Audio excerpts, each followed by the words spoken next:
Hello दोस्तों, कैसे हैं आप लोग। उम्मीद करता हूँ बहुत अच्छे होंगे। दोस्तों, इस वीडियो में हम लोग देखेंगे कि अभी जो कोई भी एज एन एमटीएस ज्वाइन करता है किसी भी डिपार्टमेंट में, तो उसको अभी कितना इन हैंड सैलरी मिलेगी after 4% increment of DA and 3% increment of HRA means house rent allowance. तो अभी जो कोई भी एमटीएस ज्वाइन करता है तो उसको कितना सैलरी इन हैंड मिलेगा। ठीक है दोस्तों, मैं भी जब तैयारी करता था तो जब मैं सैलरी स्लिप किसी भी सिलेक्टेड कैंडिडेट का देखता था तो एक मोटिवेशन अंदर से आता है। थोड़ा सा क्षणिक होता है, ज़्यादा देर तक नहीं रह सकता, लेकिन वो जो होता है मोटिवेशन आता है और वो क्षणिक मोटिवेशन आपको पढ़ने में भी मदद करेगा, मोटिवेट करेगा। तो इसलिए अभी के टाइम पे मैं सोचा कि अभी जब 50% डीए हो गया है तो अभी कितना हमारा इन हैंड सैलरी होगा और टोटल ग्रॉस पे कितना होगा गवर्नमेंट कंट्रीब्यूशन को मिला के। ठीक है, और जो कि इससे पहले जो 7th पे कमीशन 2016 में आया हुआ था, उस टाइम बोला गया था कि जब आपका 50% डीए क्रॉस कर जाएगा तो हमारा बेसिक पे और डीए डियरनेस अलाउंस को मर्ज किया जाएगा और फिर से डीए को 4% से स्टार्ट किया जाएगा। तो उसके रिलेटेड क्या अभी अपडेट है, अगर वैसा होता है तो कितना इफेक्ट आएगा हमारे एक एमटीएस सैलरी पे। ठीक है, जैसे कि आपको पता होगा कि एक 10th लेवल जॉब है और एक गवर्नमेंट जॉब है। ठीक है, 10th अगर पास है तो इसको आप अप्लाई करके फॉर्म भर सकते हैं, एग्जाम दे सकते हैं। ठीक है, और क्या क्या हमारे हमारे को फैसिलिटीज़ मिलती है, क्या क्या गवर्नमेंट हम लोग को देती है, और इसका प्रमोशन से रिलेटेड मैंने पहले ही वीडियो बना दिया है। अगर आप लोग नहीं देखें तो जाकर देख सकते हैं। पिछला वीडियो में मैंने बताया था कि प्रमोशन क्या क्या है। अगर आप 10th पास्ड है और 12th या ग्रेजुएट है तो उसी डिपार्टमेंट में एमटीएस पे रह के ही आप बहुत ऊपर तक जा सकते हैं। तो गवर्नमेंट डिपार्टमेंट एक बार आप आ गए तो समझ लीजिए कि आपका लाइफ सेट है। तो अभी देखते हैं अभी सैलरी के बारे में। ठीक है दोस्तों, जैसे कि आप लोगों को सभी को पता होगा कि अभी सेंट्रल गवर्नमेंट ने सारे जितने भी सेंट्रल गवर्नमेंट एम्प्लॉय उनके लिए डीए 4% इंक्रीज कर दिया, मतलब कि हमारा 50% डीए हो गया है। एचआरए जो है, जो कि एक सिटी में 27% था, अभी 30% हो गया एक सिटी में। वाई सिटी में जो हमारा 18% था 20% हो गया। जेड सिटी में, जो कि बहुत कम ही डिपार्टमेंट जेड सिटी में, उसमें कितना हो गया 10% हो गया। ठीक है, सबसे पहले देखते हैं कि एक एमटीएस का बेसिक पे कितना होगा। ये तो सबको पता होगा कि बेसिक पे एक एमटीएस का कितना होता है, 18,000 होता है। ठीक है दोस्तों, अभी डीए की बात करेंगे। जो डीए अभी 50% हम लोग को मिल रहा है, इस पे डीए कितना हो जा रहा है, 18,000 पे डीए हम लोग का होगा 9,000, मतलब कि 50% अगर डीए है तो आप इजीली बता सकते हैं कि 18,000 का जो बेसिक होगा कितना होगा,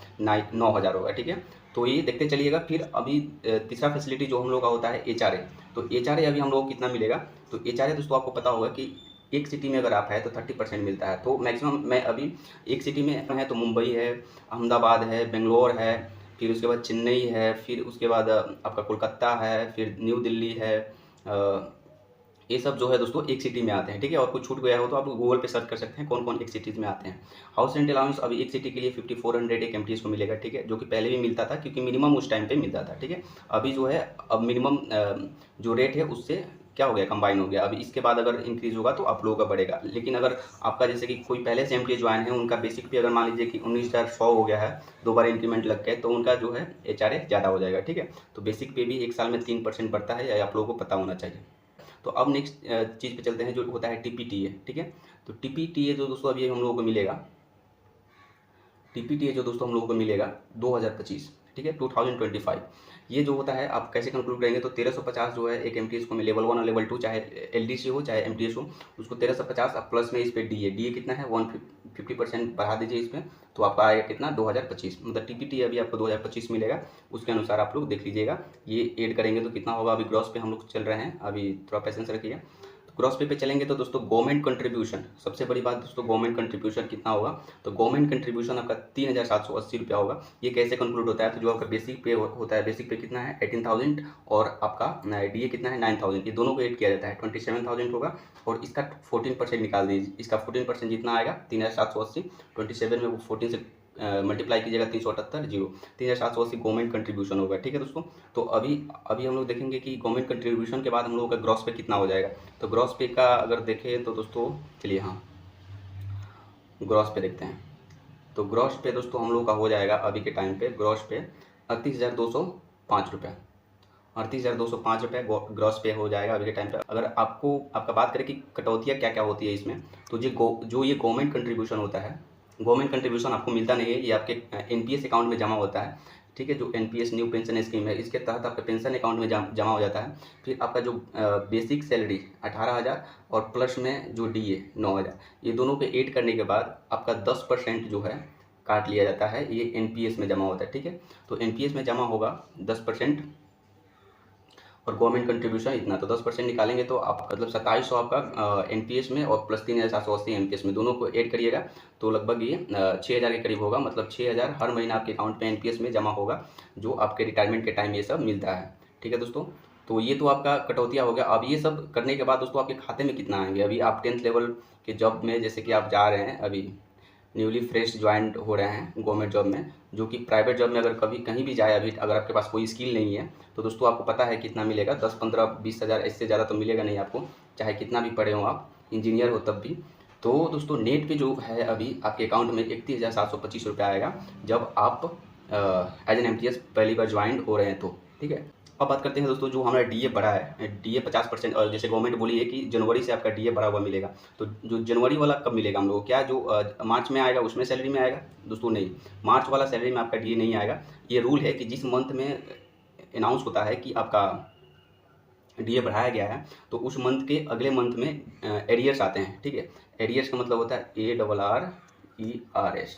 एरियर्स का मतलब होता है कि जिस मंथ का आपका डीए नहीं मिला है, जैसे जनवरी से बढ़ाया गया है तो जनवरी, फरवरी, मार्च, ये 3 मंथ्स का आपके एरियर्स मिलेंगे। एरियर्स मतलब डीए मिलेंगे 4% आपके बेसिक पे के निकाल के तीनों मंथ का, मतलब 12% आपका बेसिक पे का मिलेगा एरियर्स के रूप में, जो कि अप्रैल के फर्स्ट वीक में आपका आएगा। ठीक है, और ये बढ़ा हुआ डीए 50% डीए कब से मिलेगा?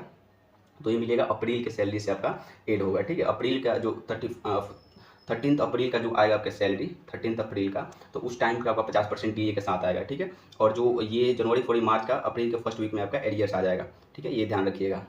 अब बात करते हैं दोस्तों क्या क्या मिलता है हमारे एमटीएस में।